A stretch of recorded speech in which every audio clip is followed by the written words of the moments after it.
Hello students, today we are going to continue our topic on lens maker formula. Last time हम lens maker formula कर रहे थे, वहीं से हम continue करेंगे.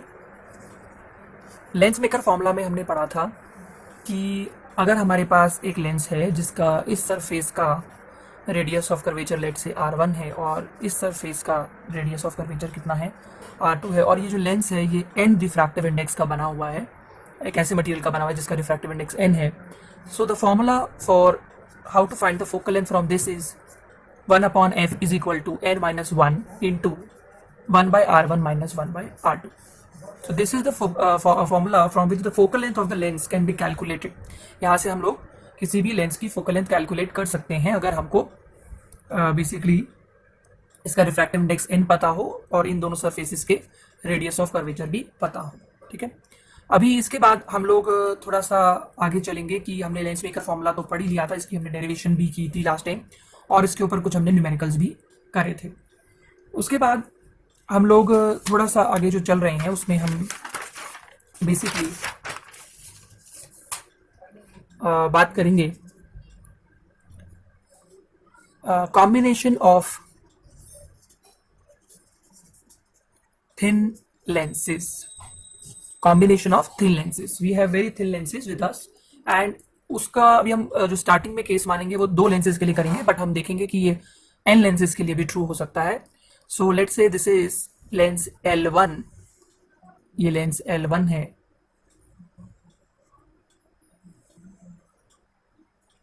And this is lens L2 and this is the principal axis.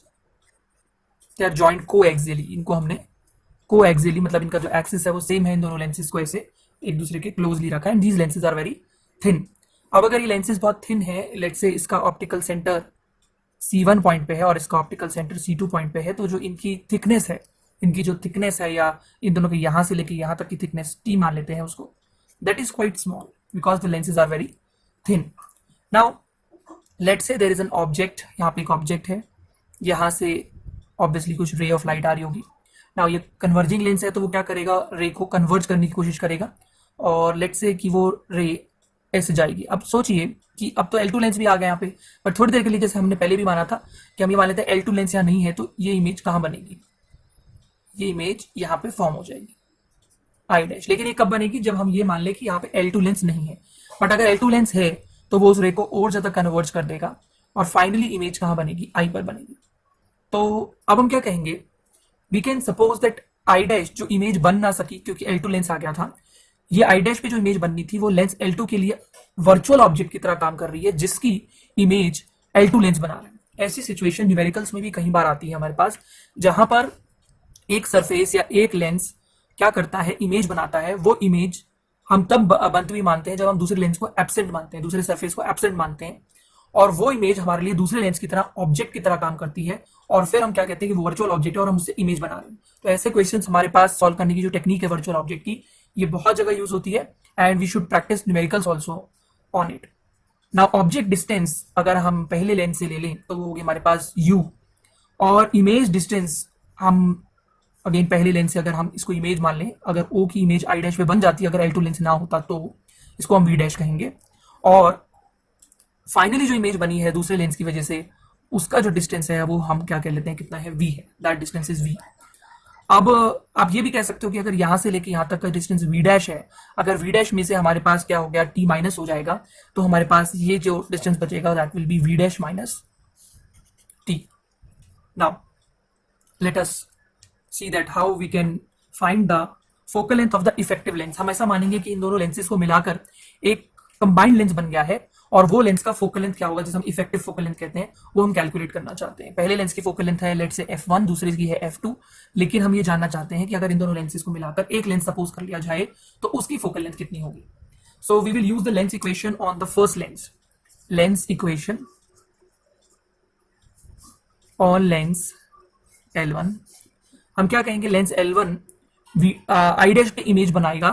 आप क्या कहोगे, I dash be the image formed by L1 if L2 is not present या L2 is absent. हम क्या कहेंगे कि the image of O will be formed at I dash by the lens L1 if there is no L2 lens, ठीक है, तो वो बना देता वहां पे, it would be formed there. तो उसके हिसाब से अगर हम देखें तो L1 लेंस के ऊपर अगर हम इक्वेशन लगाएं तो हम लिखेंगे 1/b डैश 1 इमेज डिस्टेंस हमें पता है minus 1 object distance equal to 1 focal length, ठीक है। तो ये तो अभी हमने ऑन लेंस L1 किया। अब अगर हम ऑन लेंस L2 करें, अब हम L2 लेंस के लिए ये कहेंगे कि आई डैश विल या वर्क्स एज वर्चुअल ऑब्जेक्ट, ये वर्चुअल ऑब्जेक्ट की तरह काम कर रहा है, of which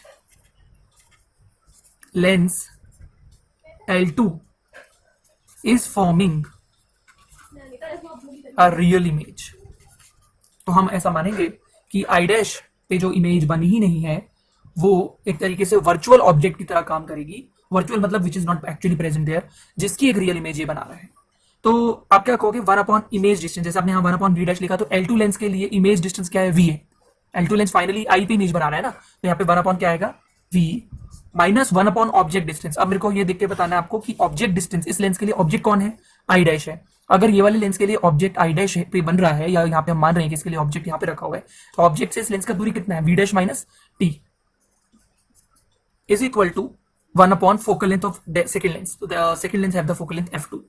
Now here t is very small. T is very small. You can write that t is small है, t बहुत छोटा है।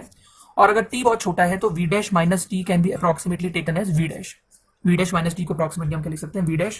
तो 1/v minus 1/v dash is equal to 1/f2. So this is our equation number 1 and this is our equation number 2. अब अगर हम इन दोनों equations को क्या कर दें, ऐड कर दें, LHS को LHS से ऐड करेंगे, RHS को RHS से, then let's see what will come. अगर हम इन दोनों इक्वेशंस को ऐड कर दें, फर्स्ट एंड सेकंड को, so adding first and second we will get 1/v dash minus 1/u plus 1/v minus 1/v dash. ये हमने LHS की जो ये दोनों क्वांटिटीज हैं, ये वाली और ये वाली, इन दोनों को हमने क्या कर दिया, लेफ्ट में ऐड कर दिया, और राइट में 1/f1 plus 1/f2। So you can see that 1/v dash plus का एक बार माइनस का कैंसिल हो गया, और आप क्या कहेंगे 1/v minus 1/u is equal to 1/f1 plus 1/f2। अब आप ध्यान से देखिए, लेंस L1 से u डिस्टेंस पे एक ऑब्जेक्ट रखा हुआ था, जिसकी फाइनल इमेज v डिस्टेंस पे दोनों लेंसेज ने मिलकर बना दी। आई पर लेंस की इमेज, दोनों लेंसेज ने मिलकर आई पर इसकी रियल इमेज बना ली। तो अगर यहाँ पे एक रियल इमेज बन रही है तो हम लोग कह सकते हैं कि आप ऐसा सोच सकते हैं कि इन दोनों लेंसेज को मिलाकर एक कंबाइंड लेंस बन गया है, और ये लेंस t थिकनेस का माना जा सकता है, still it is very small. और फाइनली ये क्या कर रहा है, u डिस्टेंस पे रखे हुए ऑब्जेक्ट की इमेज v पर बना रहा है, मतलब ये इन दोनों लेंसेज का कंबाइंड लेंस है। तो अगर आप 1/v माइनस 1/u इस लेंस के लिए करोगे तो आपको इस कंबाइंड लेंस की फोकल लेंथ मिल जाएगी, और हम कहेंगे कि इन दोनों लेंसेज को मिलाकर जो लेंस आया है उसकी फोकल लेंथ f है, इस वाली लेंस की फोकल लेंथ l, इन दोनों लेंसेज को मिलाकर जो एक लेंस आया उसकी l लेंस की फोकल लेंथ f है। तो 1/f is equal to 1/f1 plus 1/f2. It means that if there are two lenses of focal length f1 and f2, then the combined focal length का जो reciprocal होगा वो दोनों की focal length के reciprocal के सम के बराबर होगा। अब अगर यहाँ पे दो की जगह n लेंसेज होते, if instead of only two lens there would be n lenses, then we can write or we can extend the formula, ये 1/f1 plus 1/f2 plus 1/f3 and so on 1/fn। But you have to very careful कि अगर convex lens की बात हो रही होगी तो उसका फोकल लेंथ पॉजिटिव होता है और कॉन्केव लेंस का फोकल लेंथ नेगेटिव होता है, तो साइन के साथ रखना है। अगर यहाँ पे आप एक कॉन्वेक्स को एक कॉन्केव के साथ मिलाएंगे तो आप यहाँ पे क्या करेंगे, अगर कॉन्वेक्स है तो उसकी फोकल लेंथ 20 है और कॉन्केव है तो उसकी फोकल लेंथ मान लो -30 है, तो -30 लेंगे आप, तो प्लस माइनस माइनस हो जाएगा। तो जनरल फॉर्मूले में भले ही प्लस आ रहा है, बट अगर लेंसेज जिस भी टाइप के होंगे उनका जो भी नेचर होगा कॉन्वेक्स या कॉन्केव, उनका साइन का हमें बिल्कुल ध्यान रखना है, ठीक है। Now let us talk about power of lens.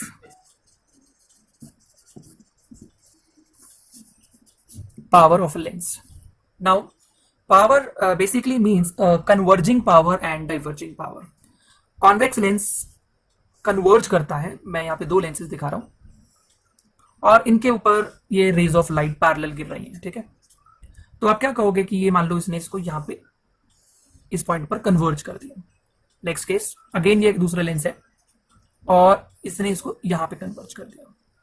तो अगर आपसे कोई पूछे कि इन दोनों लेंसेज में से किसकी पावर या कन्वर्जिंग पावर ज्यादा लग रही है, तो आप कहेंगे इसकी कन्वर्जिंग पावर हमें ज्यादा लग रही है, जल्दी ज्वाइन कर देता है, जल्दी कन्वर्ज करा देता है immediately as compare to this lens. So this lens have greater converging, this lens has greater converging power and this has lesser converging power. तो कन्वर्जिंग पावर का रिलेशन कहीं ना कहीं आपको फोकल लेंथ से लग रहा होगा।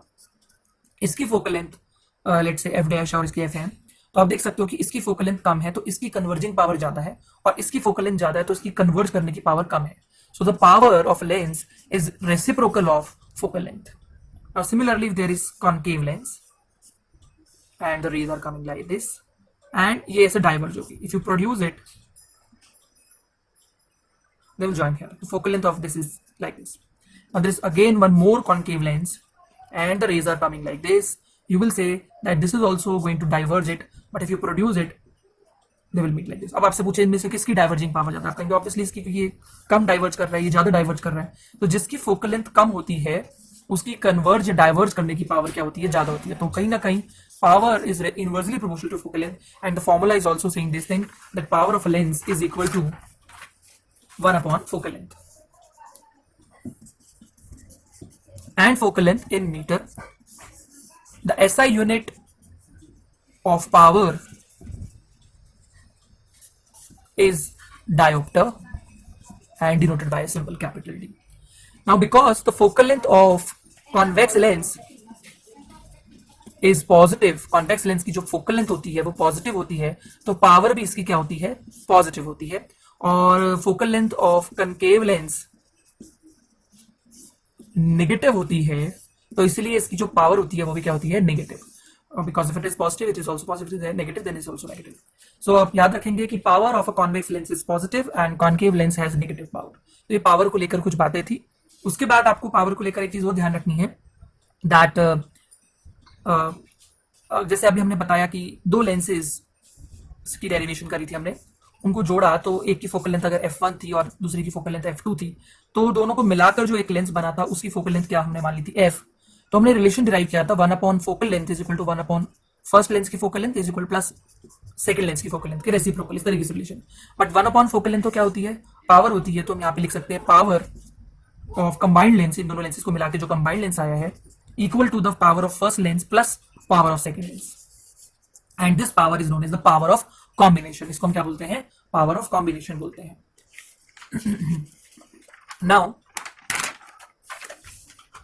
if there are n lenses then we will say that the net power of combination is equal to the algebraic sum of all the lenses. अगर हमारे पास बहुत सारे lenses हैं तो अगर उन सभी की पावर्स को हम क्या कर दें, ऐड कर दें, algebraically ऐड कर दें, तो हमारे पास पावर ऑफ कॉम्बिनेशन आ जाएगी। सब पावर ऑफ कॉम्बिनेशन कहते हैं and we should know that. Power of combination वाला रिजल्ट वही 1 अपॉन फोकल लेंथ, जब हम लेंसेज को जोड़ा था तो उसकी इफेक्टिव फोकल लेंथ निकाल रहे थे हम लोग, तो उसी डेरिवेशन से ही आया है। And this is not a new concept, but इसमें भी अगर ध्यान रखना है आपको, अगर आपके पास कॉन्वेक्स लेंस है तो उसकी पावर प्लस में रखेंगे, अगर दूसरा लेंस कॉनकेव है तो उसकी नेगेटिव रखेंगे। जिस तरीके के भी लेंसेज हैं तो आप उनकी जो फोकल लेंथ है उसका प्लस और माइनस के हिसाब से उनकी पावर भी प्लस और माइनस रखेंगे।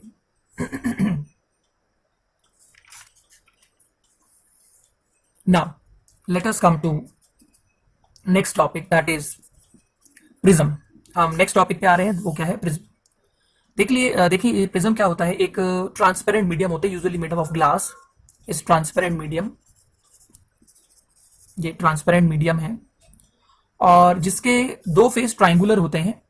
अगर आप ध्यान से देखेंगे तो दो फेस उसके क्या होते हैं, ट्राइंगुलर होते हैं, और बाकी 3 फेस रेक्टेंगुलर। ये जो मैंने सबसे पहले बनाया था ये एक ट्राइंगुलर फेस है, और ये भी जो पीछे बन रहा है ये भी एक ट्राइंगुलर फेस है, और जो ये वाले फेस है एक, और ये जो फ्लोर पे दिख रहा है और ऐसे ये वाला दिख रहा है आपको, ये जो इसके फेसेस हैं वो रेक्टेंगुलर है। तो is a transparent medium usually made up of glass and consist of 2 triangular plus 3 rectangular faces. तो ये आपको ध्यान रखना है प्रिज्म के बारे में। अब हम आगे चलते हैं, प्रिज्म के बारे में थोड़ा सा और बात करेंगे। We will discuss refraction of light through prism. अगर हम refraction of light through prism पढ़ें, this is also a kind of activity in our syllabus. Now we are going to discuss refraction of light through prism.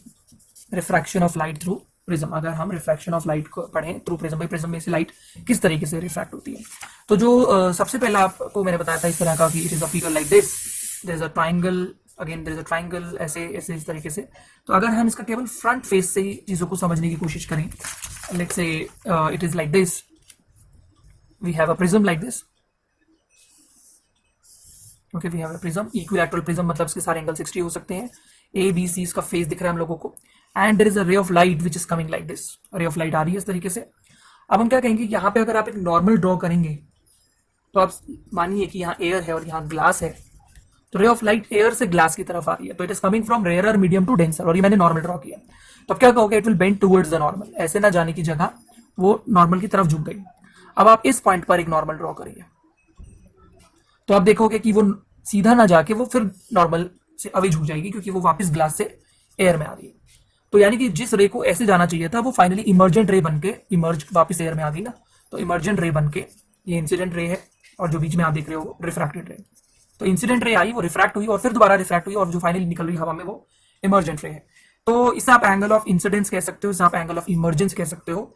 अब अगर आप इसको backward produce करोगे तो आप देखोगे कि जो रे ऐसे आना चाह रही थी वो फाइनली ऐसे जा रही है, तो यानी कि वो मुड़ गई अपने रास्ते से, वो जितने एंगल से मुड़ी है या इंग्लिश में बोले तो डेविएट हुई है, तो इससे हम एंगल ऑफ डिविएशन और हम डेल्टा से डिनोट करते हैं, this is known as angle of deviation and this is known as denoted by delta. Okay, now there is a relation between angle of incidence, angle of emergence, angle of prism and angle of deviation. ये आपने 10th में पढ़ा था लेकिन इसका prove नहीं किया था। Now we are going to prove it that angle I plus angle E is equal to angle of prism A plus angle of deviation delta. This is a very important result that we are going to prove. इसके अलावा भी हम लोग एक prism formula prove करेंगे and that we have to study. Now let us derive that prism formula. It's a very important derivation also. The topic is prism formula, and this is basically n, the refractive index. आप generally ये refractive index n को क्या बोलते हैं, sin i over sin r, तो यहाँ sin a plus delta m by 2, we'll study that what is delta m, and sin a by 2, and this is the formula that we are going to prove. हम इस फॉर्मूले को prove करने जा रहे हैं कि रिफ्रैक्टिव इंडेक्स n जिस मीडियम का वो बना हुआ है प्रिज्म, वो है sin a plus delta m by 2, और ऐसे ही sin a बाई 2 ये डिवाइड में है। तो हम देखते हैं इसको कैसे प्रूव करते हैं। Let's say we have a convex, we have a prism like this, the front face of the prism is like this, A B C, A B C हमारे पास इसका फ्रंट फेस है प्रिज्म का, और एक ray of light ऐसे incident है, and let's say this point is m and we draw a normal over here. हम यहां पे एक नॉर्मल ड्रॉ कर रहे हैं,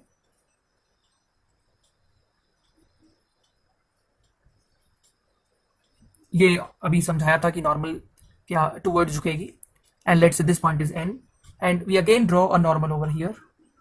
We see that these two normals are intersecting at a point, let's say that point is O, and it will emerge like this, it will bend away from the normal. Okay, तो यहाँ तक हमें बात clear है।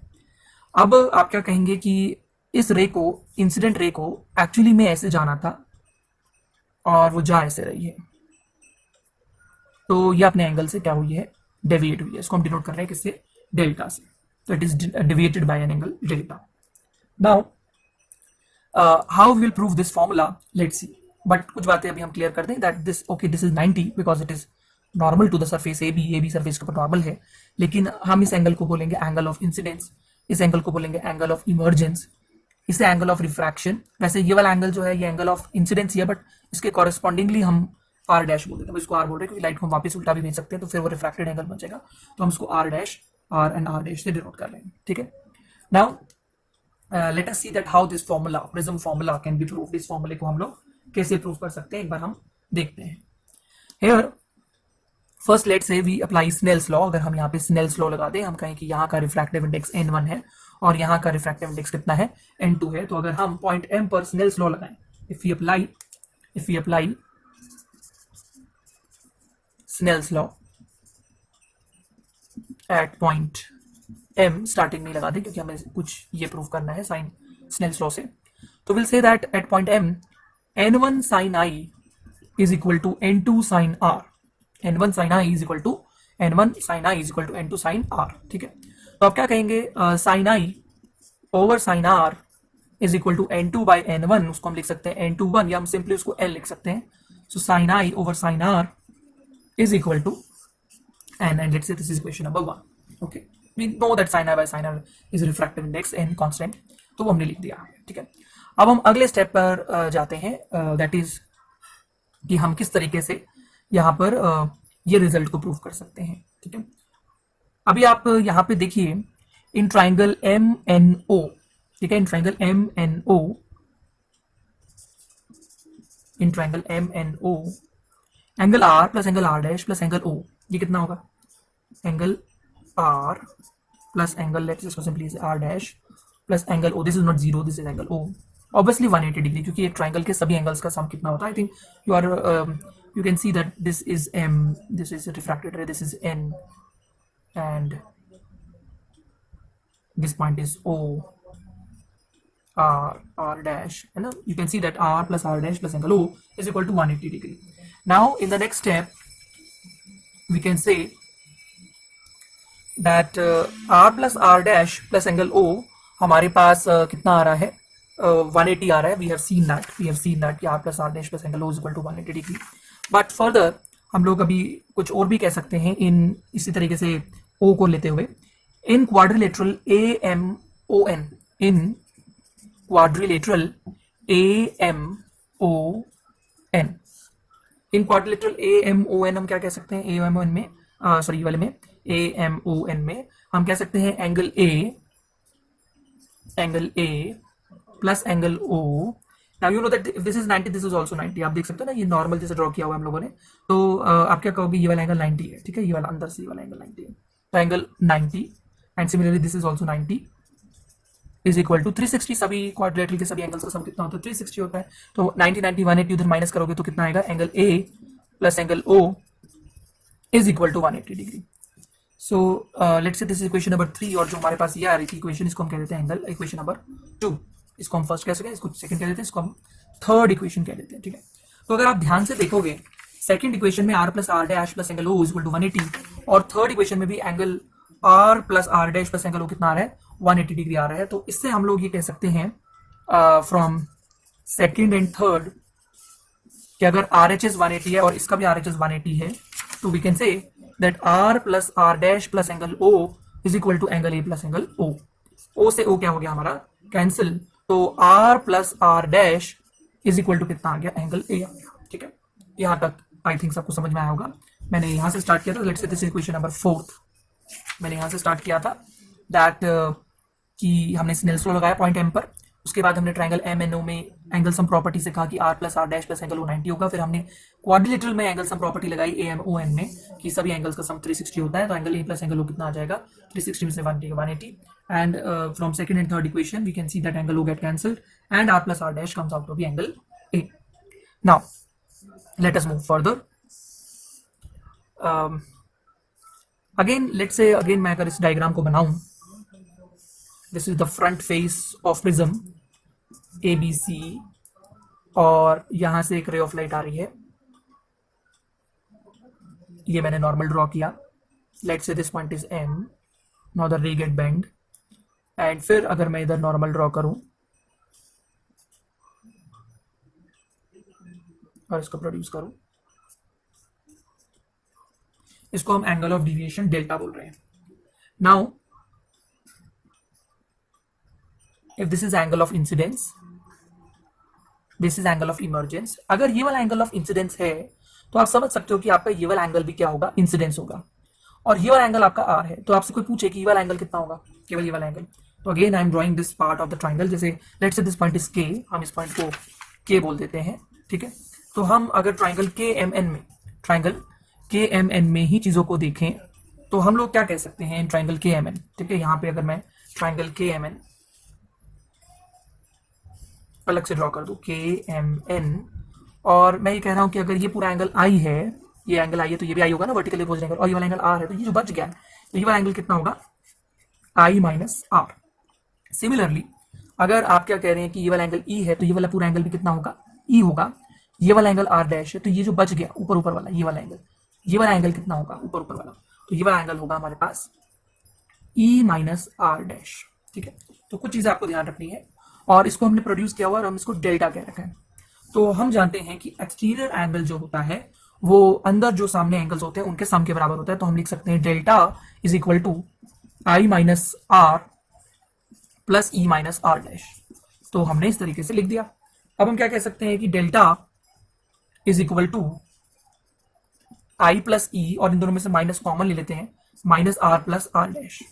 But R plus R dash किसके equal आया हुआ है? एंगल ए के। तो हम यहाँ पे delta is equal to I plus E minus A लिख सकते हैं, और अगर हम माइनस ए को उधर ले जाएंगे तो रिजल्ट जो हमने 10th क्लास में भी पढ़ा हुआ है without proof, that is A plus delta is equal to angle of incidence plus angle of emergence. इस इक्वेशन को हम कह देते हैं फिफ्थ इक्वेशन। तो अगेन स्टेप बाय स्टेप चीजों को समझेंगे। हमने स्टार्ट कहां से किया था? हमने एम पॉइंट पर स्नेल्स लॉ लगाया था, sine I by sine R किसकी इक्वल आ गया था? एन के। फिर हमने ट्राइंगल एमओएन में ट्राइंगल सम प्रॉपर्टी लगाई, उससे हमारे पास R plus R dash plus O 180 आया। फिर हमने quadrilateral A M O N में क्या लगाया? फिर से एंगल सम प्रॉपर्टी लगाई, लेकिन क्वाड्रिलेटरल में तो 360 लिखा, दो एंगल्स 90 थे, वो 180 माइनस होकर 180 आ गया। तो सेकंड इक्वेशन कहती है R plus R dash plus O 180 है, थर्ड इक्वेशन कहती है ए प्लस ओ 180 है। तो जब दोनों के आर एच एस 180 है तो एल एच एस को भी आप क्या रख सकते हो? इक्वल रख सकते हो, ओ से वो कैंसिल हो गया, तो आर प्लस आर डैश कितना आ गया? Angle A. उसके बाद आपने क्या देखा कि भाई ट्राइंगल के एम एन के अंदर जो बाहर वाला एंगल है एंगल डेल्टा डैश, ट्राइंगल के एम एन के लिए हमने ये वाली बात कही कि जो डेल्टा होगा वो किसके इक्वल होगा? I minus R dash plus E minus R dash. ठीक है, आपने देख लिया, ये सब कुछ आप इधर भी लेबल कर देंगे। तो आर और आर डैश में से माइनस कॉमन आ गया, उसने उसकी जगह आपने एंगल ए लिख दिया, एंगल ए को आप उधर ले गए, तो angle A plus delta equal to I plus E आ गया। Okay, so this is equation number fifth. सो यहां तक हमें समझ में आने के बाद कि A plus delta is equal to I plus E आ गया है, हम फर्दर क्या कह सकते हैं कि at angle of minimum deviation. Now what is this? At angle of minimum deviation का मतलब क्या है? अगर आप एक ही प्रिज्म के ऊपर, अगर आप क्या करें, एक ही प्रिज्म पे अलग अलग, लाइक हमारे पास ये केस है, मान लो हमारे पास ये प्रिज्म है और आप इसके ऊपर रे ऑफ लाइट 30 डिग्री पे डालते हैं, फिर आप इसी प्रिज्म के ऊपर रे ऑफ लाइट एंगल बढ़ा के 40 डिग्री पे डालते हैं, फिर आप ऐसी रे ऑफ लाइट का एंगल बढ़ा के 50 डिग्री, फिर आप अगर ऐसी एंगल बढ़ा दें और तो आप 60 डिग्री, तो यू आर इंक्रीजिंग, तो 30-20 you can increase the angle of incidence. So आप एंगल ऑफ वही प्रिज्म रखते जाएं, बस उसके अंदर एंगल ऑफ इंसिडेंस को बढ़ाते जाएं, और वाई एक्सिस पे आप एंगल ऑफ डिविएशन को प्लॉट करें। एंगल ऑफ डिविएशन मतलब ये रे ऑफ लाइट ऐसे गई, फिर ऐसे गई, तो ऐसे जो एंगल से मुड़ गई वो एंगल ऑफ डिविएशन कितना आया वो मेजर करें। अगर आप इसकी एक्टिविटी करें, this is the part of our syllabus, तो ग्राफ कुछ ऐसा आता है, रफली अ पैराबोला। तो a parabolic kind of graph appears when we draw a graph between angle of incidence and angle of deviation। और इस ग्राफ में जो रफली एक पैराबोलिक शेप जैसा आ रहा है, इसमें अगर आप देखें तो एक ऐसा एंगल आएगा, आप देखो पहले आपका एंगल ऑफ डिविएशन लगातार कम हो रहा है, एंगल ऑफ इंसिडेंस तो बढ़ता ही जा रहा है इस तरफ जाते हुए 20, 30, 40, 50 जो भी, और यहाँ पे आप क्या देखोगे, यहाँ पे एंगल ऑफ डिविएशन फिर बढ़ने लगा। तो एक समय ऐसा आया कि जब आपका एंगल ऑफ डिविएशन सबसे कम था, उसे मिनिमम एंगल ऑफ डिविएशन या एंगल ऑफ मिनिमम डेविएशन कहते हैं। So that minimum angle of deviation is denoted by delta M. एक स्पेशल एंगल ऑफ इंसिडेंस पे ऐसा होता है कि डेल्टा एम आपके पास मतलब ये डेल्टा मिनिमम हो जाता है। ठीक है, उस समय ये भी देखने को मिलेगा आपको कि आपका जो एंगल ऑफ इंसिडेंस है और जो एंगल ऑफ इमर्जेंस है आई और E, they also becomes equal. Angle of I incidence I और angle of emergence they also becomes equal. तो आई ई के बराबर हो जाता है, और साथ के साथ अगर आई के बराबर होता है तो ऑब्वियसली आर भी आर डैश की इक्वल हो जाएगा। ये सब कुछ मिनिमम डेविएशन पे, इस खास एंगल ऑफ मिनिमम डेविएशन पे होता है। तो आप क्या कहोगे कि जब एंगल ऑफ डेविएशन मिनिमम होता है तब एंगल ऑफ इंसिडेंस और आर डैश के इक्वल हो जाते हैं। तो जब आई ई के बराबर है और आर डैश की इक्वल है, तो आपकी इक्वेशन नंबर 4 क्या आई थी? इक्वेशन नंबर 4 ये आई थी कि R plus R dash angle of prism A के बराबर होते हैं। तो अगर आप 4 वाली जो है वो क्या बन जाएगी कि that R plus R dash की जगह आप R plus R angle A के बराबर लिख सकते हैं। तो 2r इज इक्वल टू ए, तो यहां से r कितना आएगा? a/2। एक तो आपके पास r की वैल्यू कितनी आ गई? a/2 आ गई। दूसरी बात, इसी इक्वेशन में अगर आप करें, equation number 5 becomes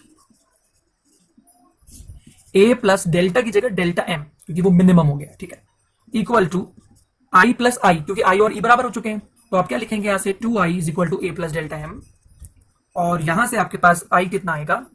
a plus delta m/2। तो अब आप बिल्कुल फर्स्ट इक्वेशन पे आ जाइए जहां से हमने स्टार्ट किया था। वो था हमारे पास Snell's law, that sine I by sine R कितना आ रहा था हमारे पास n, और अब हमारे पास r आ रहा है a/2 और i आ रहा है a plus delta m by two. I think आप समझ गए होंगे कि अगर मैं sine I by sine R में i और r की जगह ये पुट कर दूं r और i की वैल्यू, तो ये वाला फॉर्मूला जो हम डिराइव करना चाह रहे थे वो आ जाएगा। So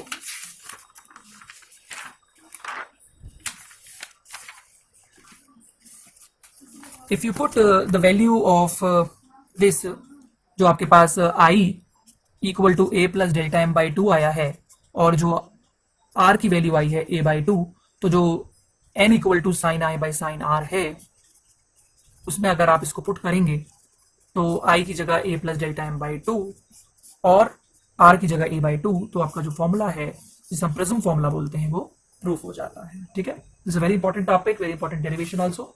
now there is some special case. Special case क्या?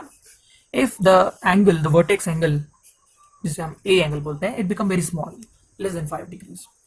तो if angle A is very small, तो आप क्या कहेंगे कि जो आपके पास फॉर्मूला आया है prism formula sine A plus delta M by two sine A by two, if angle A is very small तो डेल्टा एम भी बहुत स्मॉल होता है, कॉरेस्पॉन्डिंगली उतना डिविएट नहीं कर पाता उसको।